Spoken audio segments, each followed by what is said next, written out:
Okay, welcome to the bar in Ontario, Canada.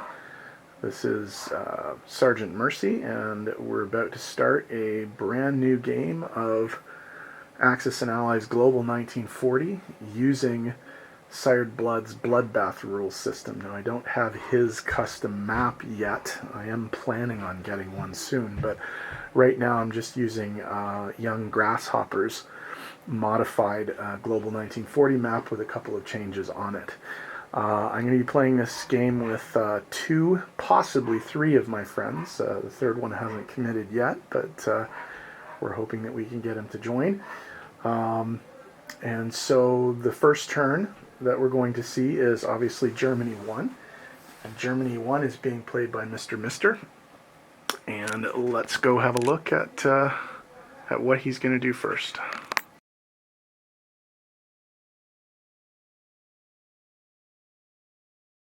Alright, with Germany's first purchase of the game, it's going to use its $30 to buy one aircraft carrier and two transports. So that's 16, 7, and 7 adds up to 30. He is declaring several combats, 3 naval combats and 3 land combats. So let's start getting into those. He is going to be attacking... first of all, he's going to be attacking the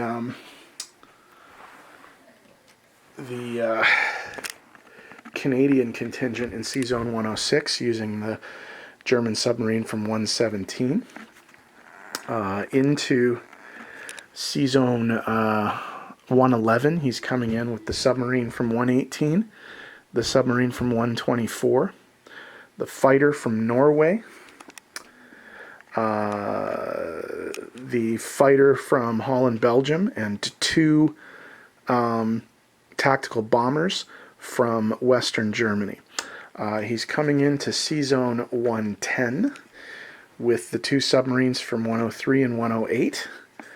He's coming in with 2 fighters and a tactical bomber from Western Germany, and 2 tactical bombers and a strategic bomber from Germany. He's also coming into Normandy, Bordeaux with 2 infantry and an artillery from Holland, Belgium. And then he's coming into France with the following: 3 tanks, 2 infantry, and an artillery from Holland, Belgium. 4 mechanized infantry, 3 infantry, 1 artillery from Western Germany. 3 tanks from Greater Southern Germany. And then the fighter from Slovakia, Hungary, and the tactical bomber from Poland. The final attack that he's going to be making is on Yugoslavia, and he's coming in with 2 infantry and 6 infantry and 2 artillery from Greater Southern Germany, the tank from Poland, the tank from Slovakia, Hungary, and the tank from Romania. So if I haven't missed anything, I think that is everything that he has committed to his first set of battles. So I'll start setting these up and we'll start rolling them right now. We'll do the naval battles first.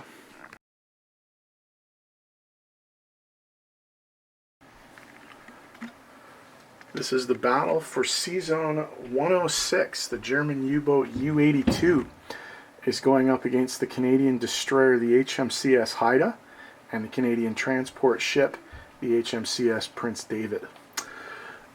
So there is no surprise strike for the sub because the Canadians have a destroyer in the water. So they get a 2. Here comes the roll. And they hit. They hit the destroyer. We'll see if the destroyer hits the submarine.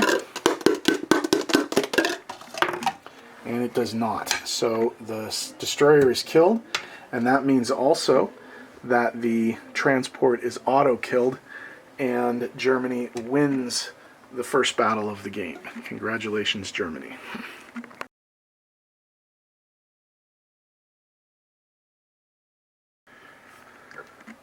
Okay, this is the battle for Sea Zone 110. The German submarines U-80 and U-81 are attacking the French cruiser Suffren, the British cruiser the HMS Belfast and the British battleship, the HMS Prince of Wales. Now I'm actually re-rolling this entire battle because I really screwed it up the first time I filmed it. So I'm doing this actually after the fact. You're going to see a lot of times in the video where I have to add captions for things that I had to do slightly differently. I had in the original video three strats, or three tacticals and one strat, and it's supposed to be 2 tacticals and 2 strats. So that is going to make a difference, and it was going to make a fairly major difference. So I thought I would re-roll this whole battle. So the way that we're interpreting the rule about the battleship anti-aircraft is that if there are no destroyers in the area, the subs shoot before the anti-aircraft does. And so if the subs manage to damage or even sink the battleship, the anti-aircraft will not get a chance to shoot. So we're going to roll the subs. That's 2 2s. And they missed with both. So the anti-aircraft will get a chance to shoot. That's 3 1s. Excuse me. And all misses. So, all right. So 2 fighters, 2 tactical bombers that are combined arms, so that's at 4s instead of 3s, and then 2 strat bombers at 4. Okay, looking for 4 hits. And they got 5 hits. So the battle is over on the first turn, and the defense just needs to be rolled. Okay, the cruiser, the combined arms defense on the second cruiser, and the battleship. So that's a 3 and 2 4s. 1 hit, so they lose 1 submarine, and they keep the other sub, and none of the planes die. So that's good news.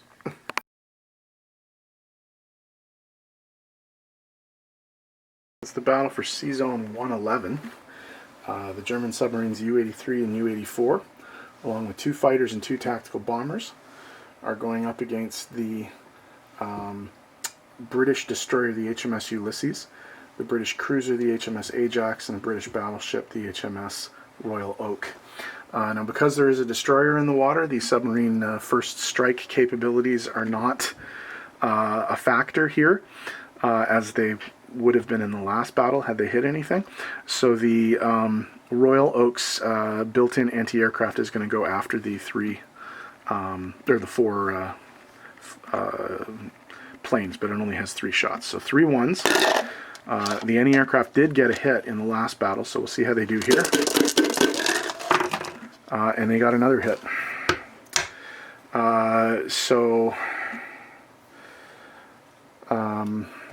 I'll lose the tactical bomber because, well, I guess I'll lose the fighter. If these are wrong, I'm sure he'll let me know about it, but I'll lose the fighter for this. One of the tactical bombers is going to drop down to a 3 instead of a 4. Sorry, I didn't have the dice set up there for that. Okay, so we have 2 submarines, a fighter and a tactical bomber, and then a tactical bomber that is combined arms.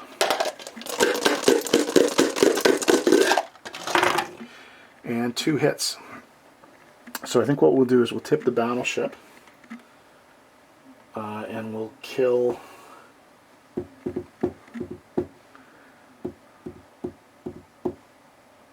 the destroyer. Okay. Now again, the battleship in the defense round is still undamaged. It'll be damaged in the next round. So we have a 2 for the destroyer, a 4 for the combined arm cruiser, and a 4 for the battleship before it got damaged. So that's a 2 and 2 4s. And we got 1 hit, so they're going to lose a submarine. So this guy's dead. This guy's damaged. And so we put these off to the side. Okay, now the submarine surprise strike can be a hit if it does get something. So it will target the battleship. And it missed. Okay, so we have 2 3s, one for the fighter and one for the tactical bomber, and a 4 for the combined arms tactical bomber. No hits, jeez. Even when he's not here, he rolls badly. Okay, so 2 and a 4 in defense. Misses. Okay, so that's good news. All right, the submarine is going to try another surprise strike on the battleship. Hit. Okay, so the battleship is killed, and because it was killed prior to this round starting, we have to move this down to a 3 rather than a 4 for defense. Okay, so now we have a fighter and attack bomber, and then a combined arms attack bomber. So that's 2 3s and a 4, and that's the only hit it needs. The cruiser still does get a defense, and it hits. So the sub is sunk. So the sea zone is cleared. The Germans lose 2 submarines and 1 fighter. Okay.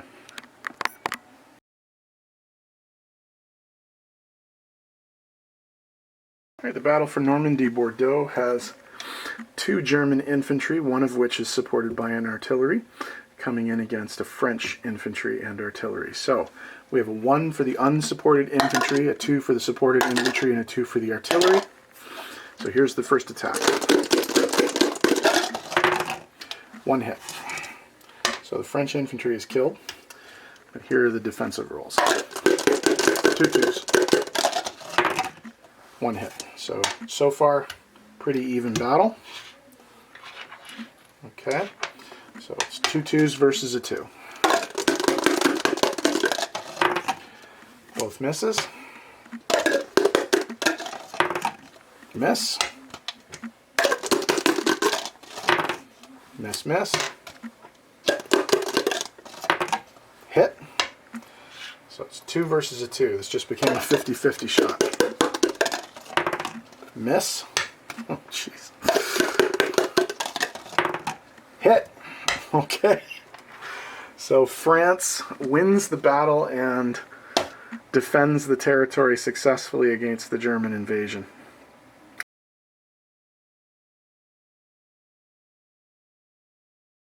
Here we have the battle for Yugoslavia.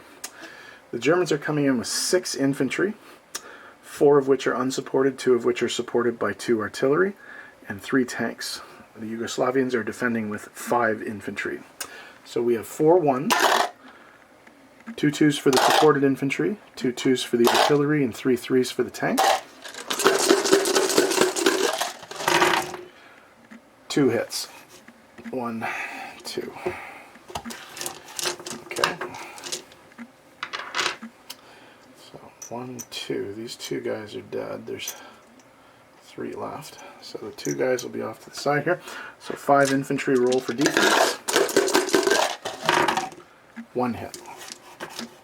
Okay, so that's 3. 1 of these gets taken away. So that's 3 1s, 4 2s, and 3 3s. 3 hits, and that's all we needed. So the battle's over, but the Yugoslav defenders do get to fire back. And they missed with everybody. So very, very good results for the Germans. 5 Yugoslavians killed to only 1 German casualty. So territory taken.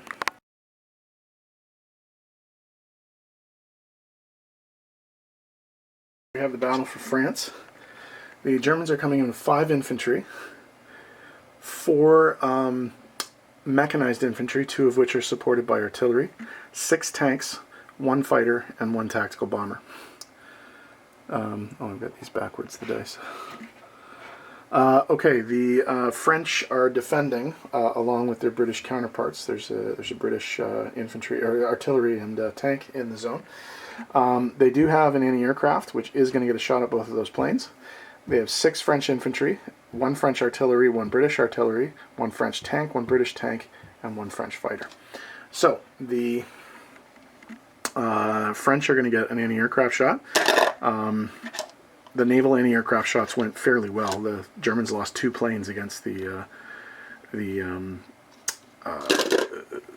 British battleships. So let's see if we can get another hit here.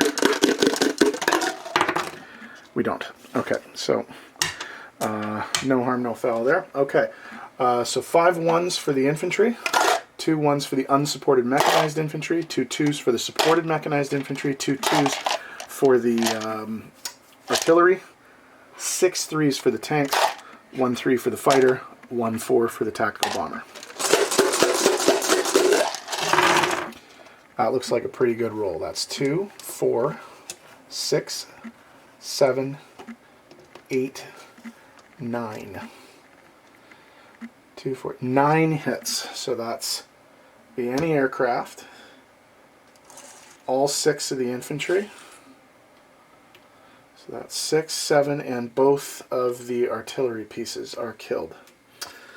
So all that's left are 2 tanks and a fighter. That's about as good as a first roll you can get with that disposition of forces there. So we're going to get 6 2s for the infantry, 2 2s for the artillery, 2 3s for the tanks, and 1 4 for the fighter. 1, 2, 3, 4 hits. So that wipes out 4 of the infantry. That's not too terrible. Okay, so all of this is dead. So all that's left are 2 3s and 4 on the defensive side. So all of these are killed. There is still an infantry left. So we just lose 1, 2, 3, 4 1s and just re-roll all of that. And Germany only needs 3 hits on this. 2, 4, 6, 7 hits. So battles, 2, 4, 6, yeah, 7 hits. Battle's over, but France and England do get to fire back. So that's 2 3s for the tanks, 1 4 for the fighter. 2 hits. So 1 of the infantry and 1 of the mechanized infantry is killed. 3 mechanized infantry survive. All of the artillery, all of the tanks, and all of the planes survive. So that was actually a relatively cheap Battle of France for the Germans. Total casualties, 5 infantry, 1 mechanized infantry.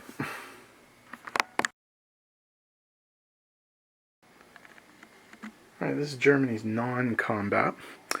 The fighter that participated in the C-Zone 111 attack is going to land in on the newly built carrier in C-Zone 112, as is the tactical bomber from C-Zone 110. Every other plane, so the 2 tactical bombers from C-Zone 111, the strategic bomber, the tactical bomber, and the fighter from C-Zone 110, and the fighter and TAC bomber from France are going to land in Western Germany.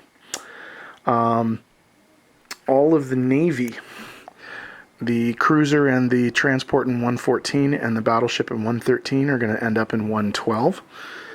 One of the 3 infantry from Norway is going to move into Finland and activate that pro-Axis country, giving Germany 4 more infantry in the process. He's going to move all of his troops from Germany into Western Germany. So we think Sea Lion is probably in the offing here, given what he's purchased. He's also going to move 2 of his anti-aircraft artillery from Western Germany into France. The other moves that he has, he's moving the 2 infantry in Slovakia-Hungary into Romania, and the 2 infantry from Romania into Bulgaria to activate pro-Axis Bulgaria and pick up 4 additional units there. So I will tidy up the board and make all of these moves, and we'll come back with placement and disposition of forces in a minute.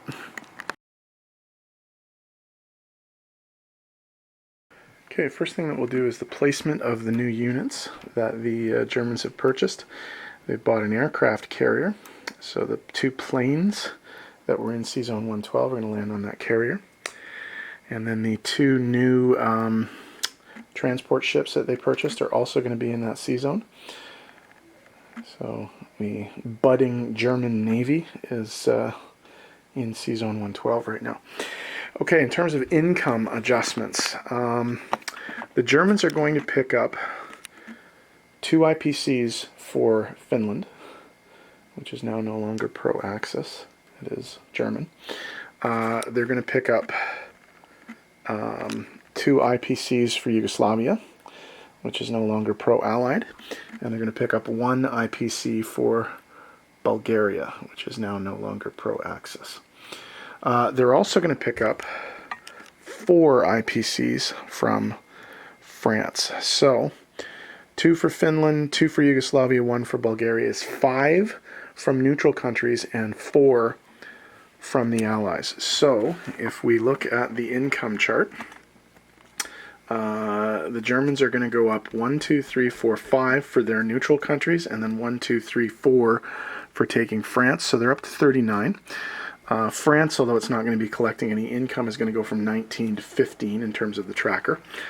And note, by the way, Germany did not research any tech this turn. So they saved a little bit of money that way, but they're still at phase 1. They can reconsider on subsequent turns, but we'll see what happens. Okay. In terms of income, they get a base income of $39. And they are currently achieving 2 national objectives. They're going to get $5 for holding Denmark and Norway while Sweden remains neutral. They're going to get $5 for not being at war with the Soviet Union. And they get $19 from the French coffer for taking over the capital. So that's $39, $49, $59, $68 they're going to get to spend at the beginning of the next round. So let's do a review of the disposition of forces of the German units around the board. So we'll start in C-Zone 106, where there is currently a German submarine convoying the Canadians, because they won that battle there. In C-Zone 112, the Germans have 3 transport ships, 1 cruiser, 1 battleship, 1 fully loaded carrier with a fighter and a tactical bomber. In Norway, there are 2 infantry. In Finland, there are now 5 infantry. In Denmark, there are 2 infantry. In Western Germany, there are 11 infantry, 3 artillery, 4 anti-aircraft artillery, 1 strategic bomber, 4 tactical bombers, and 2 fighters. In France, there are 2 artillery, 3 mechanized infantry, 2 anti-aircraft artillery, and 6 tanks. In Poland, there are 3 infantry. In Romania, there are 3 infantry. In Bulgaria, there are 6 infantry. In Yugoslavia, there are 6 infantry, 3 tanks, and 1 artillery. So that's the Germans. That's where they are at the beginning of the game. Naval combat, they perhaps lost a little bit more than they should have, but they did very, very well with the land combat. Probably better than could be expected in France. So they have a lot of units happening, and we strongly suspect that that navy is being built up to attack the UK. So we'll see what happens with that. Okay, Russia turn 2 is going to be up next, and we'll see how that turn goes. Just the correction I'm going to tack on at the end here of the disposition of forces. There should be 2 Strat bombers in Western Germany, not 1. That was the issue with the initial setup, that I had the number of bombers incorrect. The number of tactical bombers is correct. There are 4, because in the re-roll he didn't lose any tactical bombers, but in the initial setup I gave him 1 too many tactical bombers. So there are supposed to be 4 left, and so that is correct. So in Western Germany, in terms of Air Force, 2 Strats, 4 TACs, 2 fighters. Oh, forgot to mention as well, there's also a submarine left in 110 that isn't in the original video, so I have to add that.